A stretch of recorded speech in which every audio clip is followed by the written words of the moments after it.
Welcome everybody. I understand there's also a webcast underway, right? So I guess there are people tuning in from elsewhere or who will be able to do that. So I'm going to speak into the microphone, even though we're a small group. And if you have questions, please feel free to interrupt. You know, we're small enough that we can have a nice discussion, and I'll try to repeat your questions so that anyone who listens later or listens remotely will know what we're talking about. So we have a little bit more than an hour. I don't think that my presentation is going to take that long. So again, feel free to interrupt and we can have a discussion about all of that. So I've been at City of Hope for about 20 years. I came there from New York where I did my fellowship, and before that I'm from Kentucky. And we're going to talk about Hodgkin lymphoma today, and so I will just sort of launch straight into that. And I'm going to start out with a quick slide, and if there's anyone who can't read it, so there's a doctor talking to a patient saying, I can offer a much less invasive treatment, but it wouldn't be nearly as interesting to tweet about. And so what we're all about with Hodgkin lymphoma is doing things more effectively and with less invasive studies and less invasive and less intrusive therapies, right? Because Hodgkin lymphoma is one of those where we have made a lot of really significant advances. There are a lot of significant advances recently, but we've gotten to the point where a lot of our research, especially for early stage disease, concentrates more on reducing long-term risks, long-term side effects from the treatments that we do give. And so we'll go over all of that as well. So I will start with a little bit of background. I know you had some background yesterday in those presentations, but as we've already discussed, Hodgkin lymphoma is far from one of the more common subtypes of lymphoma. There are about 9,000 new cases in the whole of the United States per year. And Hodgkin lymphoma really only accounts for about 10% of all lymphomas and 0.6% of all cancers. So it is not the focus of quite as many big campaigns like breast cancer, prostate cancer, et cetera. It generally, we describe it as having a bimodal distribution pattern, and what that means is in terms of age presentation, the majority of patients that we see are young patients in their 20s.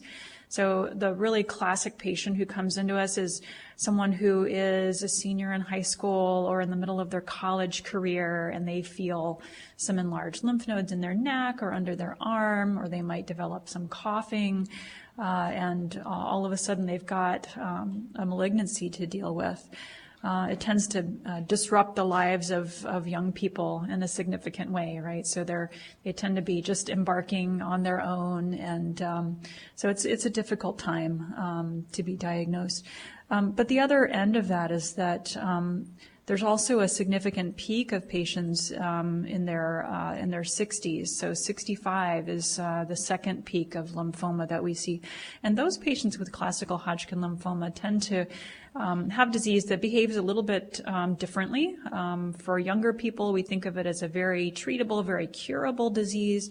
It tends to be more aggressive and less responsive to treatment in older patients. And as you know, the older we get, the more additional medical problems we tend to accumulate. And so sometimes older patients are not as able to handle some of the aggressive treatment regimens that we take for granted for younger patients. So there's some overall interest in pursuing treatments that are specifically directed for older patients.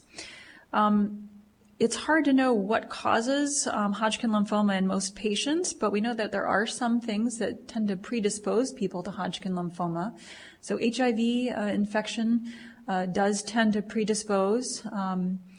Those tend to be patients who have some of the better CD4 counts Patients who've had prior solid organ or hematopoietic cell transplantation or who have autoimmune diseases are at higher risk. And we've also come to recognize that patients who have had EBV infections or mononucleosis tend to have a higher risk of getting classical Hodgkin lymphoma in the months or years directly following that infection. But I would have to say that on the whole, we really don't know why most patients get the diseases they get. And so that's one of the more important questions that patients want answered, but we don't always have those answers. In terms of pathology, it's not important for you to know about this, but when you have a biopsy, we'd like to get as large a biopsy as possible. The pathologist will tell you how much they favor excisional biopsies over core needle biopsies, but we're really, for classical Hodgkin lymphoma, looking for these Reed-Sternberg cells within a reactive infiltrate, and it's very pathognomonic for classical Hodgkin lymphoma. And in terms of the subtypes for classical Hodgkin lymphoma, they're listed here, and you've probably heard all about these yesterday in the sessions. There's nodular sclerosis, mixed cellularity, lymphocyte-rich, lymphocyte-depleted. All of them tend to be positive for both CD15 and CD30, and CD30 is an important one to know about because it informs our use of one of the newer drugs that's available. They tend not to express the pan B cell antigens. There's another subtype of Hodgkin lymphoma called nodular lymphocyte predominant, and that's really not what we consider a classical Hodgkin lymphoma. We think of that as more a low-grade B cell lymphoma, and we treat it in similar way that we might treat follicular lymphoma or any of the other low-grade B cell lymphomas. So in terms of prognostic factors, the ones that we know are important generally are the Ann Arbor staging. And if you have been here for a while during the conference, you've probably heard about the Ann Arbor staging system.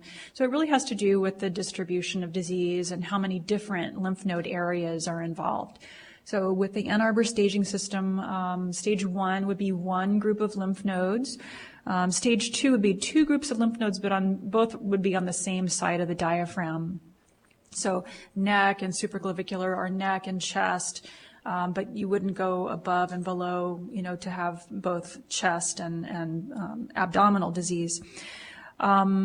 Stage 4 would include widespread disease. It might include bone marrow involvement or solid organ involvement. We always ask patients about B symptoms. And B symptoms include things like fever, night sweats, or unexplained weight loss. And, I'm not talking about the 2 pounds that they lost because they were anxious about their new diagnosis. I'm talking about someone who comes in and says, I lost 20 pounds this year and I wasn't even trying. So we worry about those patients who have drenching night sweats and unexplained weight loss. Early stage patients have an excellent prognosis. The overall survival is sometimes in excess of 90%. But within the early stage diseases, we have subcategories of favorable versus unfavorable. And so when we have a patient with early stage disease, we look at whether they have more than 3 nodal areas involved, whether they have bulky mediastinal lymph nodes. And that means, maybe there's more than 50% of the diameter of the chest taken up. Maybe the lymph node is bigger than 7.5 or 10 centimeters. We also look at a blood test called SED rate, and ESR stands for erythrocyte sedimentation rate. It's sort of an old blood test. It's not something that's used a lot anymore, but we still use it for Hodgkin lymphoma. So a very high SED rate might tell you that this patient has more aggressive disease, even though they have early stage disease. And then extranodal disease is another thing that we look for. So there are 2 different systems that we look at. The German Hodgkin's study group and the EORTC both have sort of separate definitions of favorable versus unfavorable. And then ECOG in the United States has its own set. But basically, any of these are important to know about. There are a few other symptoms that patients will sometimes come in with that are unusual, and one of those is pain on ingestion of alcohol. And so I always ask patients about that, although it really doesn't fall into any of these prognostic factors. A patient who said, I can't drink wine anymore because I get pain in my chest, is something that might tell you need to get a CT scan to make sure that there are no tumors in that area. It's an unusual and really unexplained, but really symptomatic of classical Hodgkin lymphoma. And this is an image of a PET scan. So traditionally, we've used CT scans for staging for classical Hodgkin lymphoma, but increasingly we found that PET scans are really critical for helping to predict how patients are going to respond. So PET scans, this is a PET scan image that you see here, and this is what we call the MIP image. So this is sort of a whole body, kind of a ghostly outline of a patient. These tend to be paired with CT scans, so there are PET CT scans where the images are superimposed on each other. But I like to look at this with patients so that they can kind of get an overall idea of what's going on. So this is a PET CT scan, just the PET images, and we can see some abnormal areas of disease here on both sides of the neck, under the arm on this side, a little bit less on the other side. There are a lot of areas within the chest. Some of what we see is normal, right? So we expect to see the brain light up because the brain is using glucose as its fuel. We expect to see some of the glucose wind up in the urine, which is sitting down here in the bladder. Sometimes we can see an outline of the kidneys, but this patient does also have some disease below the diaphragm because in this case, the spleen is lighting up. There are little spots within the spleen that we can see, and there are some para-aortic lymph nodes down here in the abdomen. And so PET scans are important not just for staging purposes, because some of these lymph nodes that we see are really not abnormal in size. It's not so much whether the lymph nodes are enlarged or not. And if we just had a CT scan, we might not recognize that some of these lymph nodes are actually involved with lymphoma. But even a normal-sized lymph node, when it lights up significantly on PET scan, it's probably involved with the lymphoma. But in addition to the staging utility of PET scans, the response utility is probably even more important. And we know, and I'll show you some examples, that the faster a patient responds on PET scan, the faster they clear their PET scans of disease, the more likely they are to remain in remission after treatment is over with. So for patients with advanced Hodgkin lymphoma, there are important prognostic factors that we look at. They're a little bit different from the patients with early stage lymphoma. And we call this the Hassan-Cleaver score after the person who first reported this back in 1998. And so we just add up the number of risk factors that are present in our patients. So age over 45 is a significant risk factor, male versus female. So for some reason, male patients don't do quite as well. A low albumin level, a low hemoglobin level, stage 4 disease, a white blood cell count that's greater than 15, or if the lymphocytes as a proportion of those white cells are very low, that's another potential risk factor. So the greater number of risk factors that we see, we know that those patients are less likely to do well. And we have here some percentages of freedom from progression and overall survival. So you can see how additional risk factors add up to worse overall prognoses. And so we can use this to help us know if a patient's less likely to do well in the long run, maybe that patient would do better to have some of the newer approaches to treatment.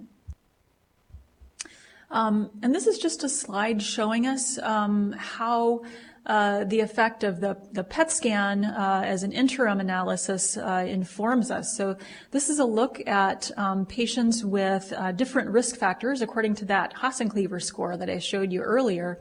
And so you can see patients who have a higher score, patients who have, say, 3 to 7 risk factors, as opposed to 0 to 2, have different prognoses, but a huge differentiator is after 2 cycles of therapy, what does the PET scan look like, right? So after 2 cycles of therapy, if the PET scan is negative, it really doesn't matter if you have multiple risk factors. You're more likely to do well if you have very few risk factors. Excuse me. If you have more risk factors, you're likely to do poorly. But a negative PET scan really abrogates a lot of that. And so I'm going to go on and talk a little bit about what we consider to be standard of care, and then we'll go on to what are some of the newer things that we're doing and how we're looking at Hodgkin lymphoma these days. So for limited stage disease, those patients who have favorable disease, we consider standard of care to be at least 2 cycles of ABVD chemotherapy, followed by radiation therapy, and that gives us a 5-year event-free survival of 91% and overall survival of 93%. And for those patients with unfavorable disease, we tend to be a bit more aggressive. So 4 cycles of ABVD and radiation therapy were both superior to 4 cycles of ABVD with less radiation therapy. So in the United States and Canada, we still consider ABVD to be the standard of care. And at City of Hope, we've just put together some treatment guidelines. And if you look around, you'll see multiple different guidelines for treatment. The National Cancer Center Network has its own set of guidelines. We have ours at City of Hope. There are a number of others that are available. But we recently put together a book and decided to get together as a group and say, well, how do we treat classical Hodgkin lymphoma? And so for right now, what we consider standard of care for patients with limited stage favorable disease, there are options. So either 2 cycles of ABVD followed by radiation therapy, or if we want to really avoid any kind of radiation therapy, 2 cycles of ABVD followed by a restaging PET scan. If the PET scan is negative, they can go on to have additional cycles of just chemotherapy, 2 more cycles, dropping the bleomycin from the last 2 cycles of therapy.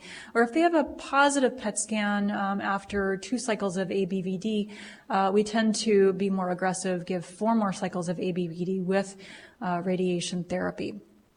Patients with limited stage unfavorable disease, we will pick as our standard 4 cycles of ABVD followed by radiation, or if we're really, again, trying to avoid radiation therapy, we restage after 2 cycles of ABVD, and if they're PET negative, we complete 4 cycles of AVD, again, dropping the bleomycin from our treatment regimen, but if they're PET positive, then they really need to complete the full 6 cycles of ABVD.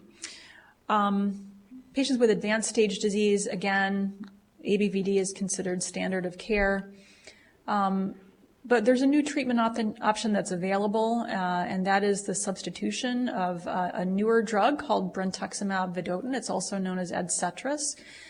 We substitute that in for the bleomycin for some patients, especially those that we consider to have higher risk disease. And so I'll talk a little bit about the study that led us to make that decision for some of our higher risk patients. Okay, so we hope that all of our patients stay in remission indefinitely, but we know that there are a number of patients who will eventually relapse. So 20 to 30% of patients will ultimately relapse. And we talk to patients when they're first diagnosed and we say, oh, Hodgkin lymphoma is a good prognosis disease, right? So it's really disappointing to everyone when a patient does have a relapse. But patients who do have a relapse, generally speaking, the approach has been for salvage chemotherapy with a regimen like ICE. There are other chemotherapy regimens that we'll talk about, followed by autologous stem cell transplant as long as patients are able to achieve a good remission. We are starting to look at other treatment options other than the salvage chemotherapy. ICE chemotherapy is a 3-day chemo regimen. Generally speaking, it's often still given as an inpatient. Originally, when this was first published, it was given over 3 days, every 2 weeks for a total of 3 cycles. It's a very aggressive regimen. Patients are much more likely to need transfusions. They're much more likely to have neutropenic fever as a complication. These days we tend to give those cycles 3 weeks apart rather than 2 weeks apart, and we try to do 2 rather than 3 cycles. But, ICE chemotherapy is very different from ABVD. Most patients have more symptoms and problems. And since we have new drugs available, we're really interested in trying to really alleviate some of the more severe side effects that we see with ICE. And so we're starting to use some brentuximab vedotin-based salvage chemotherapy, so I'll talk about some of that today. And we have some really interesting clinical trials now that have as their focus the attempt to keep patients from needing aggressive salvage chemotherapy. Patients who are able to achieve a remission then still do go on to autologous stem cell transplant, which is, as you know, really high-dose chemotherapy, right? The whole magic behind autologous stem cell transplant is just that we are able to give very high doses of chemotherapy. But if patients are not able to achieve a remission with the salvage chemo, we know that they're not likely to benefit as much from autologous transplant. So for those patients, clinical trials are available. There are newer therapies using immunotherapy or so-called PD-1 or PD-L1 based therapy. We have bendamustine based salvage therapies. And then we still do talk sometimes about allogeneic stem cell transplant as an option for those patients. So I'm just going to talk a little bit about the RAPID trial. So I'm going to go through a few of the trials for which PET scan was used as a differentiator. And so this is a new concept. We used to just use CT scans, and we had a treatment plan that we had together at the beginning, and it was nice to see patients responding to therapy, but we didn't really use the scan as a reason to make decisions during therapy unless they were clearly growing, right? But now we have PET scans, so we can see those patients who are responding really quickly to therapy, and for those who aren't, even though they're feeling well, even though they seem to be responding, we don't like that they're still PET positive after 2 cycles. So using the PET scan as a reason to make a treatment decision is a fairly new concept. So the RAPID trial was published in the New England Journal back in 2015, so it's still fairly new. And in this treatment, patients with newly diagnosed disease, stage 1A or stage 2A were eligible. 63% of them had favorable disease by the EORTC criteria, and 68% were favorable by the German criteria. Patients were treated with 3 cycles of ABVD. They then had a PET scan. Patients who were PET positive then had a 4th cycle of ABVD plus radiation. And then those patients who were PET negative had a randomization. And so basically they were randomized to either get 30 gray of involved field radiation therapy or observation alone and no further treatment.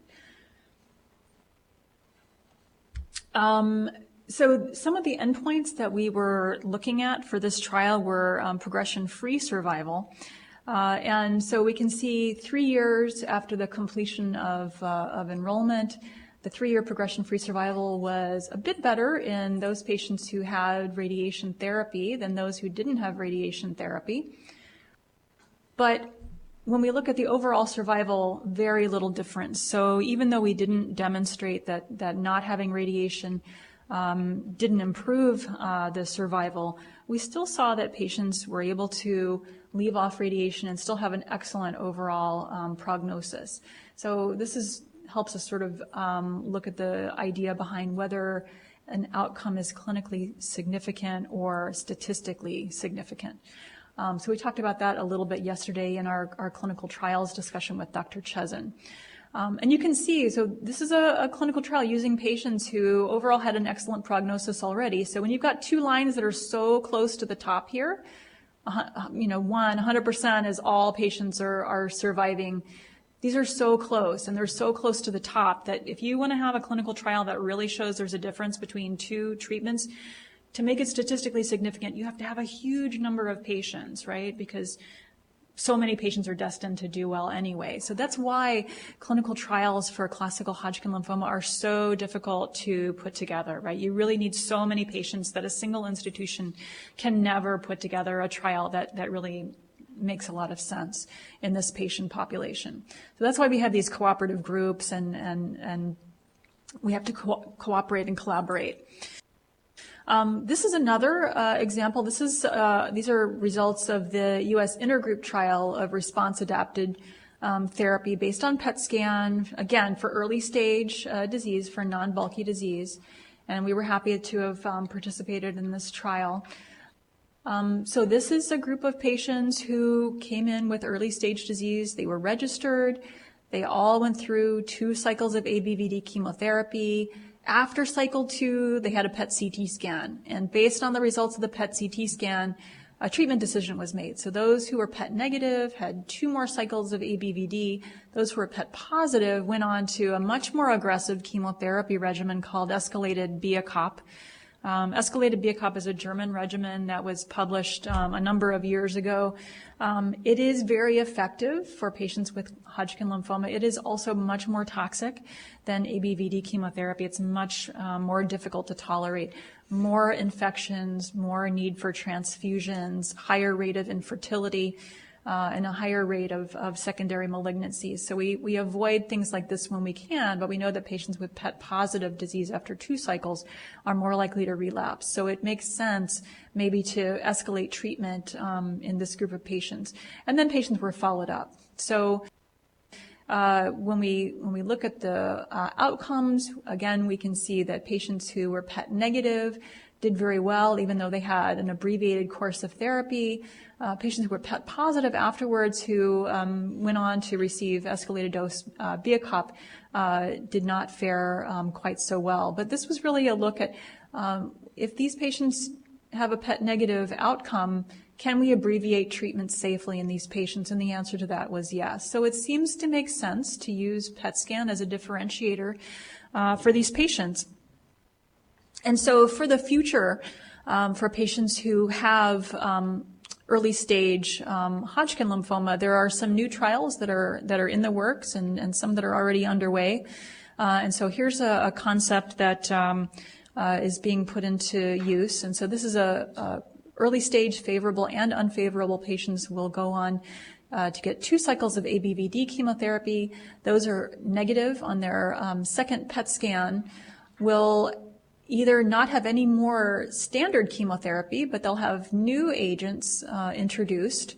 Brentuximab vedotin we've already talked about. Nivolumab is one of those immunotherapy drugs that we've talked about.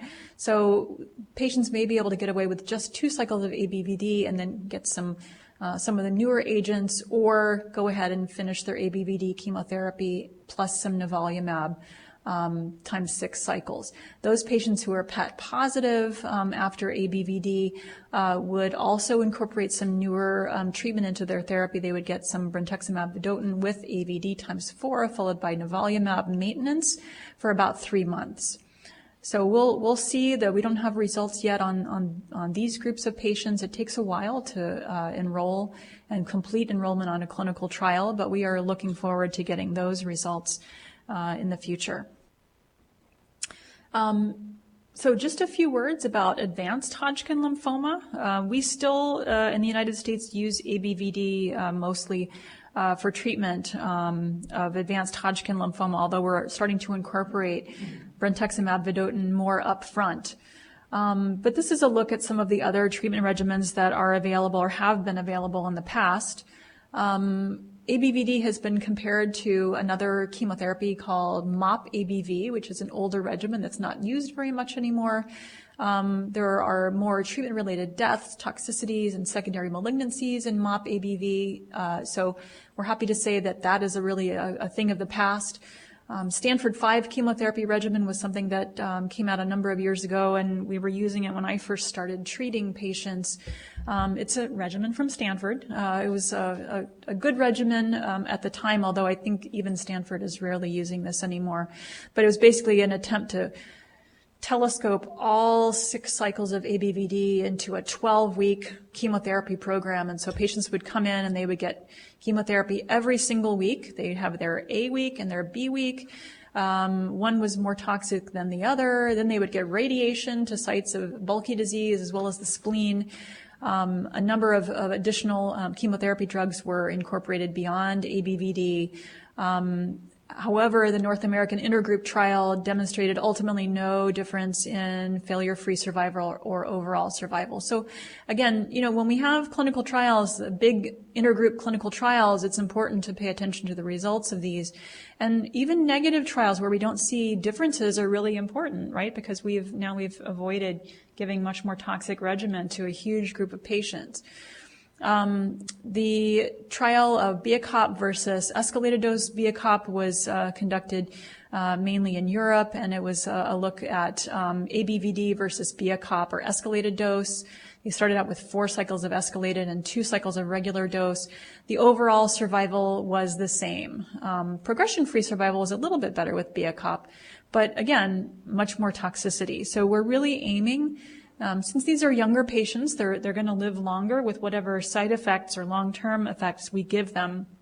So our goal is for them to live full lives with as few treatment-related side effects as possible.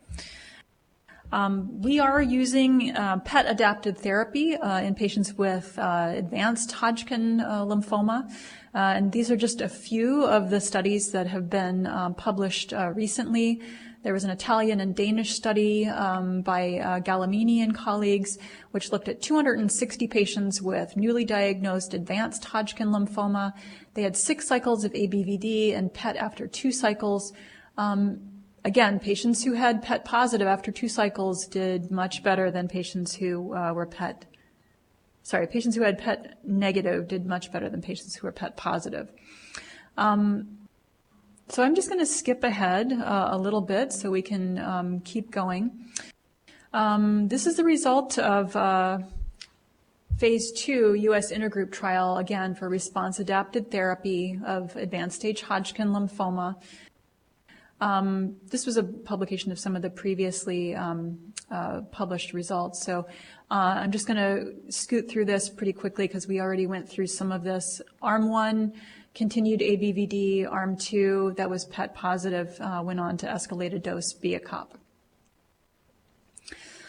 One of the things that we've really focused on is trying to reduce long-term toxicities and side effects of our treatment.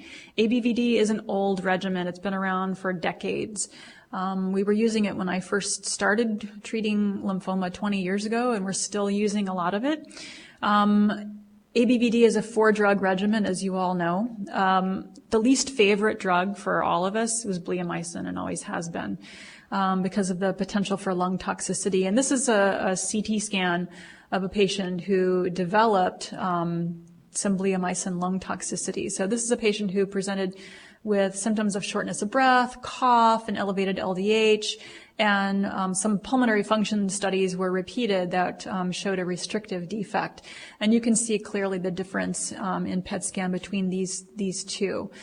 So we try to avoid giving bleomycin when we can, and one of the studies that I wanted to talk about was one that came out of the UK, looking at patients with advanced stage disease and seeing if we can safely remove bleomycin from the treatment regimen. And so this is the basis of which we use this after 2 cycles of ABVD. As long as patients are doing well and they're PET negative, we have begun to feel more comfortable removing bleomycin from subsequent cycles of chemotherapy. So AVD versus ABVD.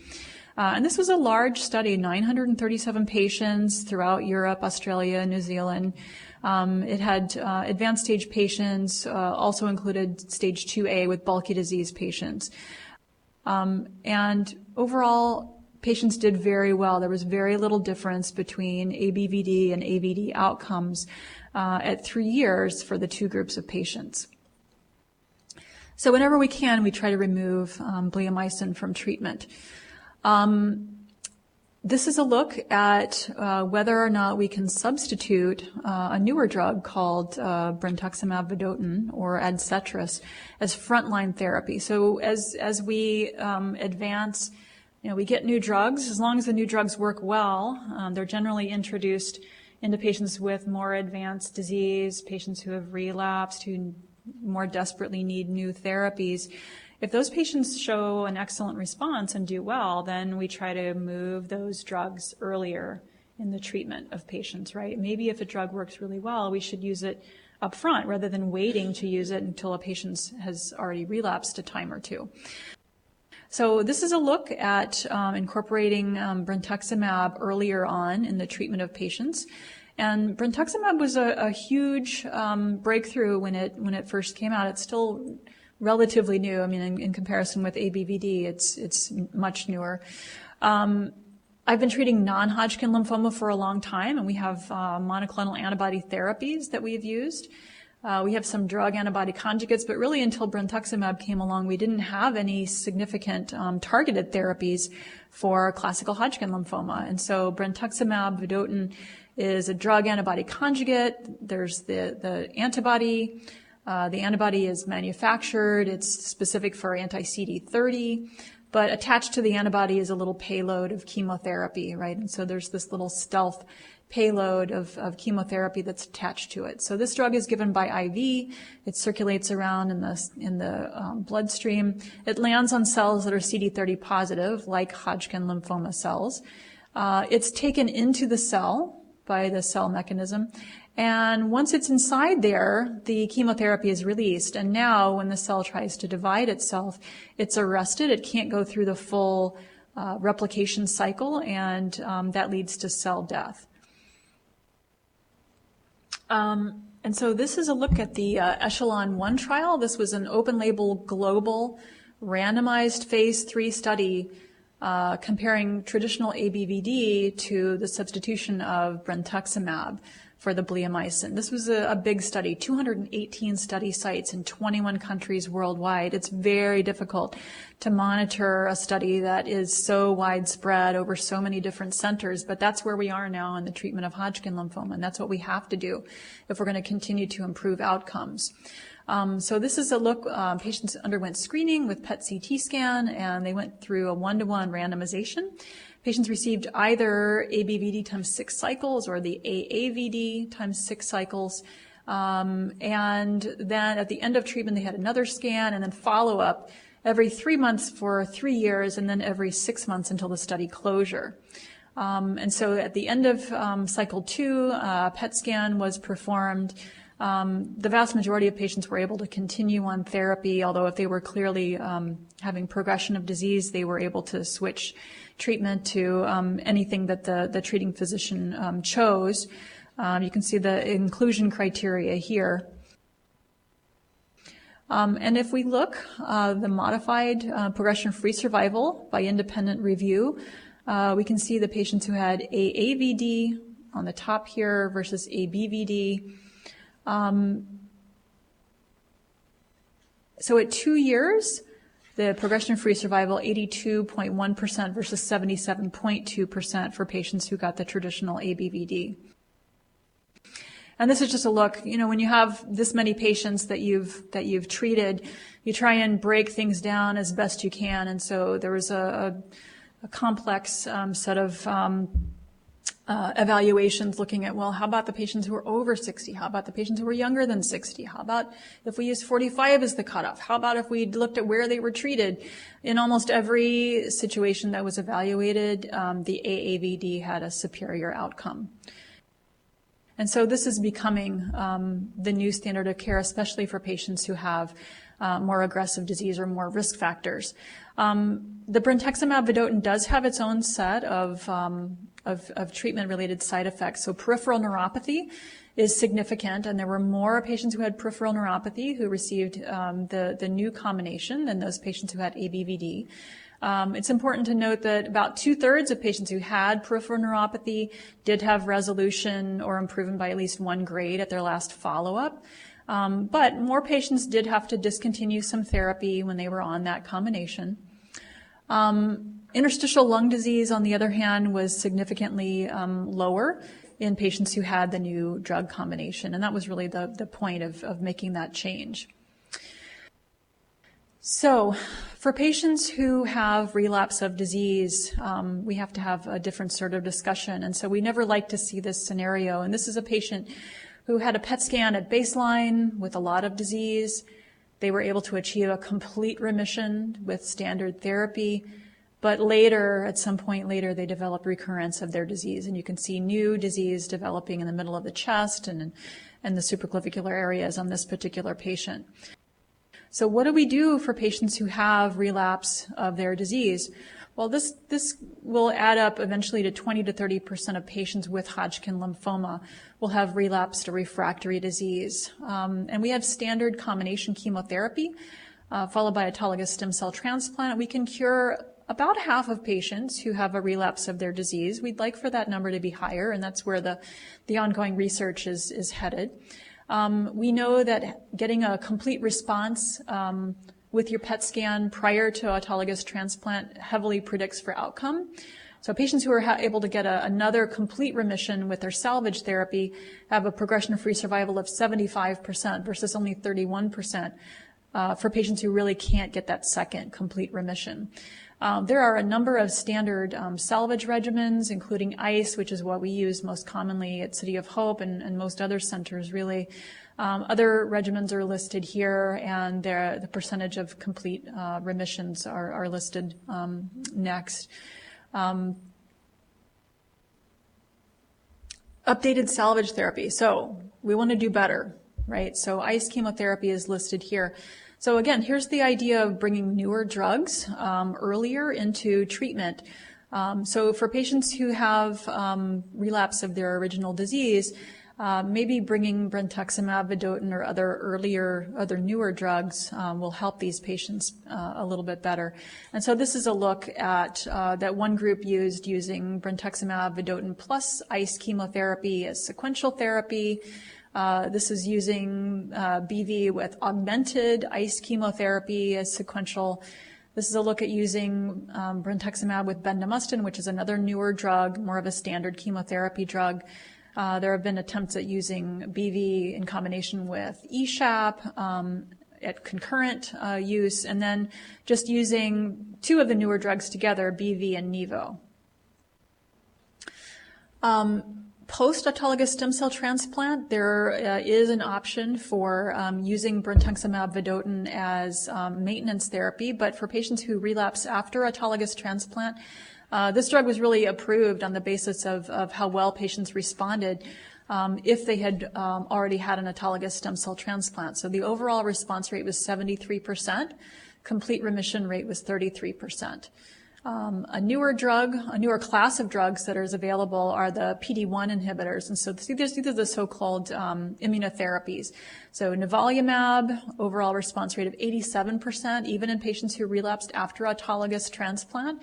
Pembrolizumab, or also called Keytruda, is another newer drug in that immunotherapy category with an overall response rate of 66%. And then avelumab is another one of those sort of Me Too PD-1 inhibitors. Bendamustine is more of a traditional chemotherapy drug. It's an alkylating agent, and as a single agent, overall response rate about 40%. So we're a small group in this room here today, and so I know a lot of you are sophisticated and know a lot about PD-1 inhibitors, but I'll just say a few words. And this is really one of the newer, really exciting things to come out in the last couple of years to treat Hodgkin lymphoma. PD-1 is an immune checkpoint receptor. Binding of PD-1 leads to downregulation of T cell function, and so this is sort of a hole that the tumor cells are able to take advantage of, right? So if they can block PD-1, then they downregulate T cell function, and then the tumor is able to evade detection by the body. So blocking PD-1 through monoclonal antibody therapy can restore the anti-tumor immunity, and that's really the basis for the use of these newer drugs for classical Hodgkin lymphoma. We are using nivolumab and the like. They have been approved first for solid tumors. So there are a number of solid tumor patients with lung cancer, with bladder cancer, and other malignancies who respond very well to immunotherapy. Of the lymphomas, I would say that Hodgkin lymphoma is really by far the most responsive to immunotherapies. And so it's been really exciting to make this available to patients.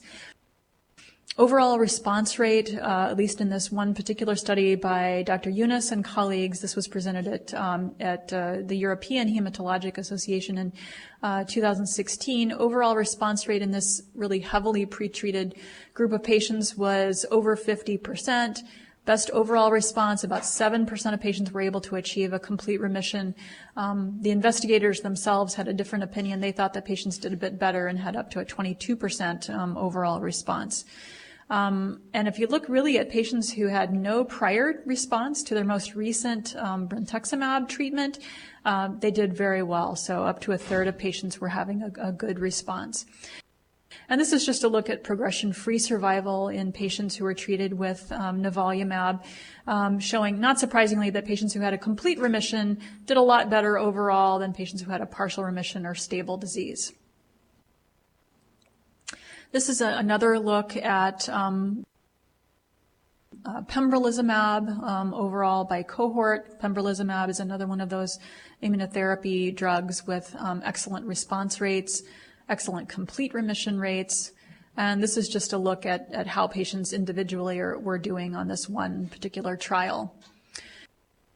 In terms of safety, so the immunotherapy drugs are very different from traditional chemotherapy when we look at the toxicities, right? So when you think about traditional chemotherapy, you think about risk of infections, you think about pulmonary toxicity, at least for the bleomycin, you think about low blood counts. The immunotherapy drugs behave very differently, and I tell my patients any kind of toxicity that you can think of is generally possible, but we keep a close eye on patients' thyroid levels.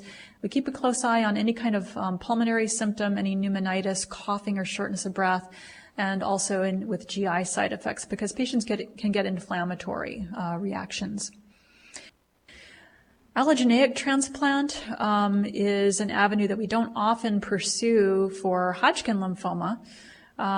We tend much more often to use autologous transplant, but we know that up to 50% of patients with Hodgkin lymphoma do relapse even after aggressive treatment with autologous transplantation. And so allogeneic transplant is finding an alternative donor, finding a matched brother or sister or unrelated donor, and using their stem cells instead of the patient's stem cells.